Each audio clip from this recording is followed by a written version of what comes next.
Happy Wednesday and welcome back to week 2 with Miss Kaci Mashino, owner and founder of the Open Gate Coffee House in Spencer, Nebraska. Very happy to have you on. Thanks for joining us in the angler space today. Thanks for having me back again. Yeah.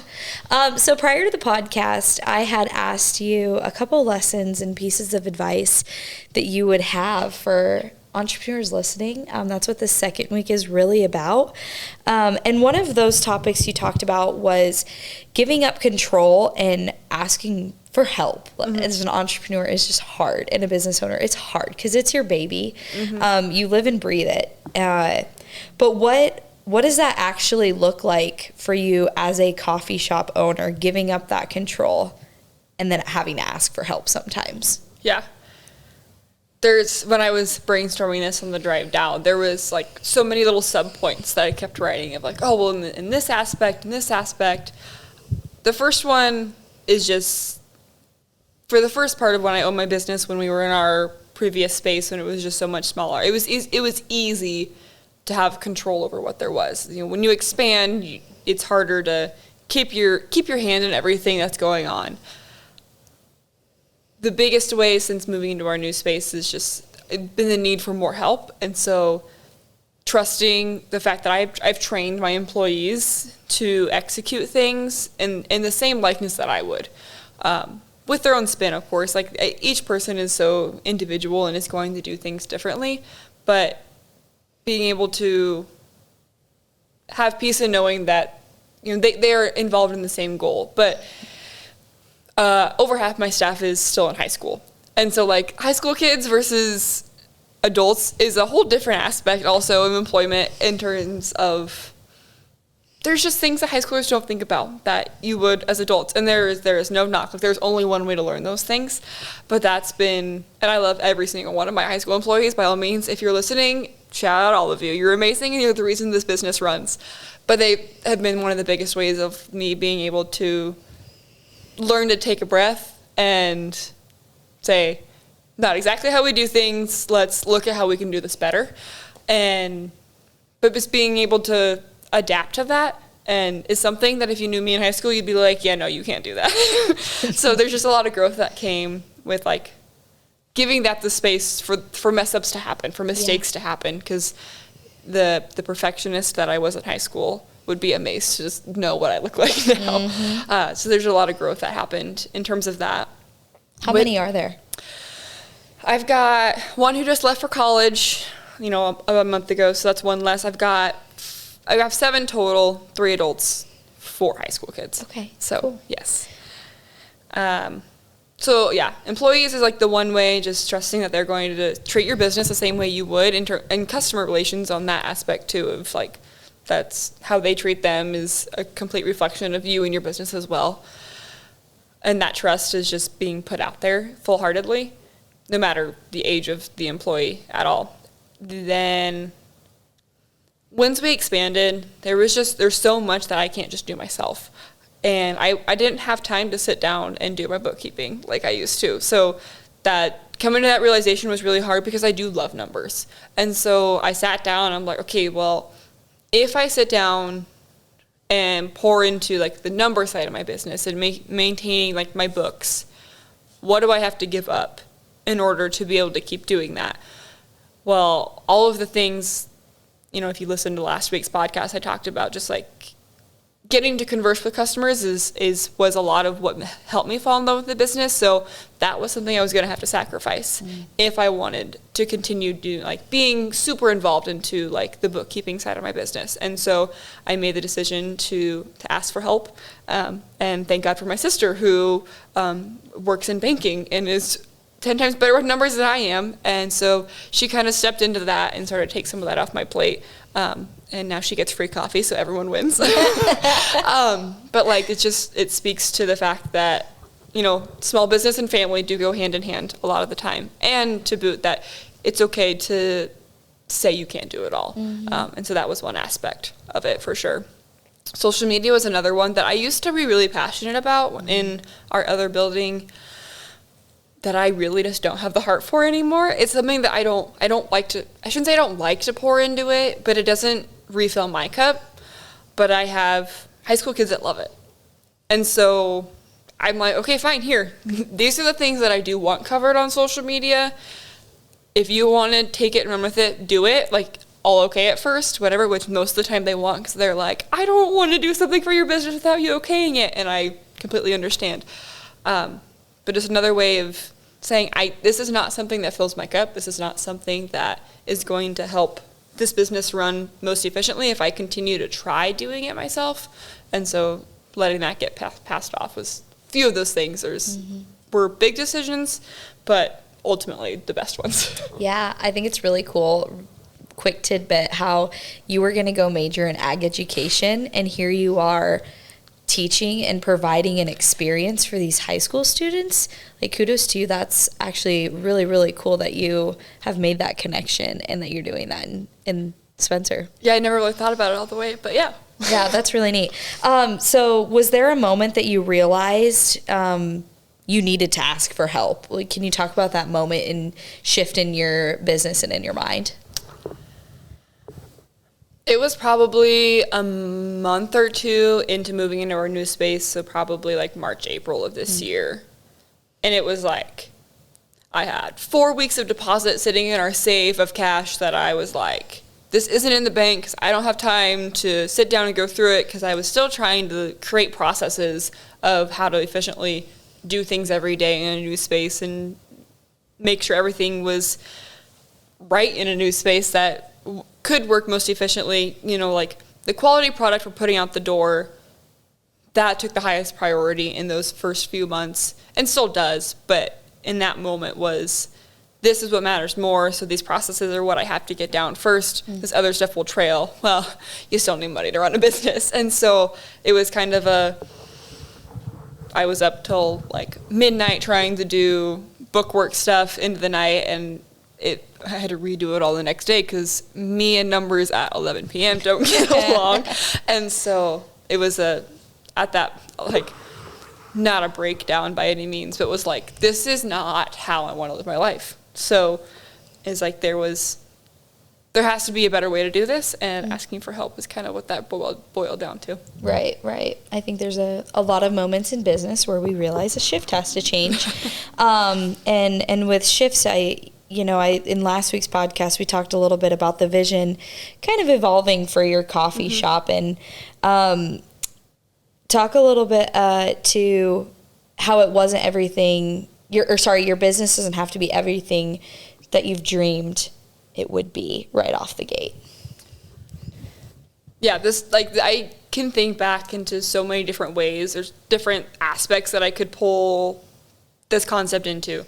And yeah, one of them is for sure, like, I moved home and I wanted my own building in a new space to be able to make into something that was open for people and welcoming. And that just took so much longer than what I initially planned for it to be. And that was a really hard thing to cope with initially. But looking back, like, that whole time was so necessary for so many different reasons, and a lot of it just boils down to growth and what I learned in the meantime.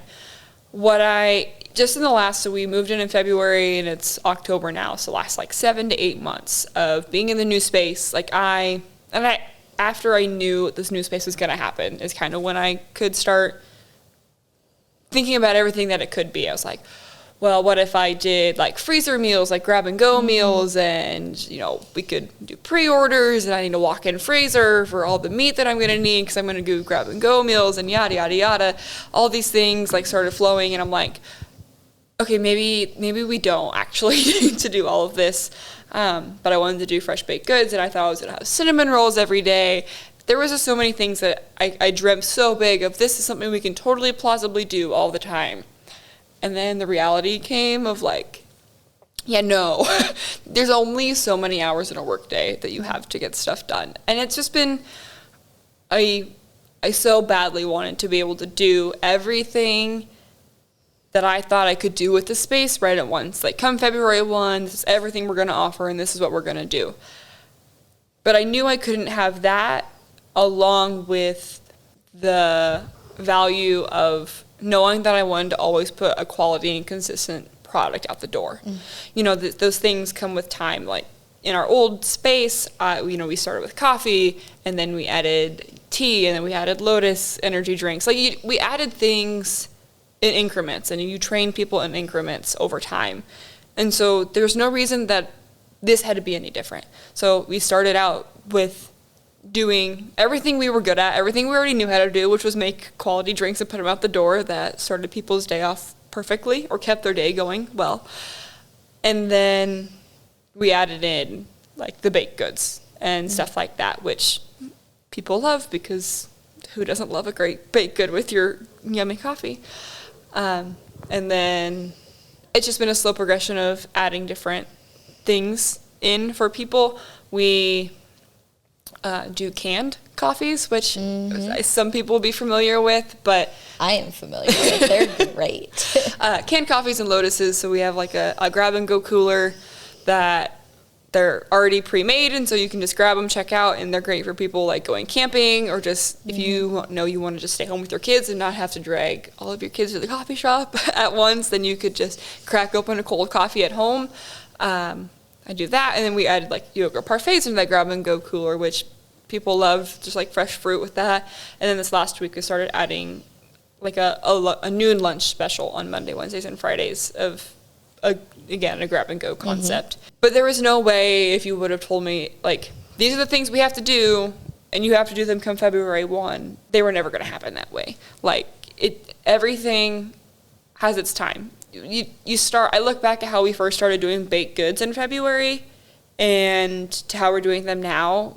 There was so much improvement in terms of efficiency and product quality that changed and shifted that only time can do for that process. And so that doesn't mean you don't start, though. Like, you have to start somewhere, but you don't have to start with it all at once. Right. How have you balanced the reality of running your business day to day, but also like dreaming and changing and growing the coffee shop? I don't think I do it well, to say. It's a lot of, I'll catch myself like getting into a really comfortable swing for about 2 or 3 months before I realize that I'm stalling. That I know there's a next step coming. I know there's something else I can be doing, but I get really comfortable in where I'm at. And so I shouldn't say it's easy, because entrepreneurship is never just always easy. But there's ebbs and flows, and when there's a time where everything kind of feels stagnant, like it's going well, nothing's going terribly wrong, and you have processes that are working, that you don't want to mess it up, and you don't want to change it. And so I catch myself getting really stuck in those. But at some point, I kind of just have to snap myself out of it. And like, there is progress to be made. There is more to be able to provide, and it's not going to send you under. If you start and it works, is great. And if you start and it doesn't work, so what? Like, you tried it, and you know when you can sleep at night knowing that you tried it, and you did your best, and that's what matters. Just because something doesn't always land every time you do it doesn't mean you did it wrong. It just may not be for your target market or the best thing for you. Right. I heard from another entrepreneur the other day that they're not as excited as they were when they first started. Amen. Is that true? And what does that make you think? It definitely depends on the aspect. Like, I mean, I kind of mentioned earlier, like, I used to love, like, social media and doing reels and stuff like that, where now if you try and get me to do it, I'm going to drag my feet, because it's just something I don't get excited about anymore. But there's new things to be excited about now. And all of that just comes with the fact that your business is always going to be changing, because you as an individual who runs the business is always changing, on top of the fact that the people you serve change and the people you surround yourself with do as well. I don't think we're created to stay the same, to stay stagnant. Like, we're always called for growth and for more. And so there's always something new to be excited about, but just because it wasn't what it was for me 3 years ago, it just means that I've pursued that growth, and I've pursued it probably correctly. If there's a shift, like, it's for a bigger reason than just me. Yeah. You work in the business day to day. It's easy to have different seasons of life. Sure. And with that, you have to protect yourself and protect your identity and who you are. So how have you protected yourself in your business and not letting it consume everything that you are? This is one that I actually don't think I fully learned yet, but I told you this like when I was reflecting on my drive here. I give full credit to my boyfriend at the fact that he's called me out in the last few months of just needing to find an outlet beyond the business and just beyond like consuming myself with that. And prior to that, prior to him blatantly telling me that and like needing to make a change, I was completely oblivious to the fact that it was happening. I don't want to say I always take things personal because I don't think that's right. But if you do put everything that you are into your business, how the business is performing is going to be a direct relation to how you're feeling about yourself, or at least it is for me. So like there's times where, business decreases or something doesn't go that way. Like I was taking it fully to heart and like was losing myself in that, just that I am not my business. And that's something that when you're a business owner, it's hard to not see yourself in that light, but also it's your community. I think in general when you're an entrepreneur, but especially a customer-facing business. Like, you walk into the grocery store, and you are your business. Like, people see you as someone who owns a business, and they're like, oh, well, where's my coffee? As if I'm going to pull it out of my back pocket and hand it to them. And it's so hard to not fall into that and have it be your entire personality when, like, it is all-consuming in some ways, but having an outlet, there's truths you have to fight. Like, yes, I am a business owner, but as I, talked about in last week's podcast, I am also a daughter and an aunt and a girlfriend and a daughter of a king, like the one true king. And those are the truths that I have to lean into a lot when, like, business is not always going to go well. Like, that's the reality of it. And there are truths lying before you about who you are and the person you're going to be. And it's not how your business is succeeding because, everything in life is fleeting. And so, like, tomorrow, the business could be gone, but, like, who I am is not defined in that. Mm-hmm. And it's been something that I've been really hard in praying a lot about just because, like, that reality is not an easy one to come by. Especially when I made the decision to, move home and buy the business so young. It was so easy to get wrapped up in that being everything that I am so fast. And it kept me that, I kept that for so long until recently. And it's been one of the biggest forms of peace that I've had.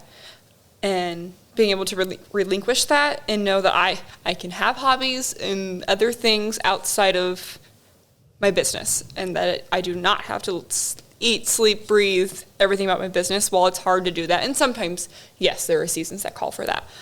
But in this season, it's leaning into doing something different and something that's going to benefit me. So by influence of other things, but very much so is the direction that I'm needing to take right now is I signed up for a half marathon. Oh. And so I was a cross country runner in high school, but like long distance has not been anything I've done since high school. And even then, like, competition, long distance is different. Like, by all means, I am not running this half marathon to compete. No worries. I was just telling you how I haven't worked out in a really long time, so you're good. But I've just found that I really do enjoy just taking the time to go out and run on a gravel road where I am nothing but me and some running shoes and out in the land that God created. Yeah. And there's just been a lot of peace in just finding different things in the season to identify myself as not a business owner, even though I am, but a different connection. Right. Do you have any tactical advice for our entrepreneurs listening of how to find something outside of their business to tie your identity and to not let it consume you? What kind of tactical advice would you have for an entrepreneur listening? What do you find joy in? Is the question I would ask them back. And even if it's not a hobby per se, but a researching a type of thing that you might enjoy. Just similar to just starting a business, just start trying things. I never would have told you that half marathon was going to be what helped me find mine, but that's what it is right now. I haven't figured it out yet. This is kind of my first season in terms of trying to find it, and so making the realization has kind of been my big thing. This is just the first thing that I'm trying, and so far it's working. And after the half marathon's over, I'll probably have to find something else. So I don't know if this is going to work for longevity, but at least through November. Yeah.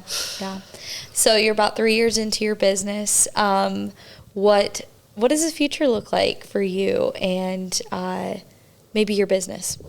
My initial response was, I'm ashamed to say that I don't have one. But I'm not ashamed to say that, because that was a false initial fleeting thought. Right now, just with how I'm feeling about my business and the huge steps we have taken in what feels like such a short amount of time, I want to do what we're doing. I want to do it well. And so, right now, in these next 2 to 3 months of hopefully not getting stagnant, is doing what we're doing and doing it well. And kind of just being open to what the future's going to look like. I do think for what space we are in, we're not maxed out by any means, but it feels like it's going to be that way maybe for a while. Just that, we're at a capacity, and it might take a while to know what, if this is true, the true capacity, the true ceiling that we're at, or if this is just what feels like a false ceiling right now of what we can do. But in the future, there's always things that go through your head as an entrepreneur that you're like, we could do this, we could do that, but I don't want to speak anything to an existence that feels like false or not true to what Open Gate's going to be. Yeah.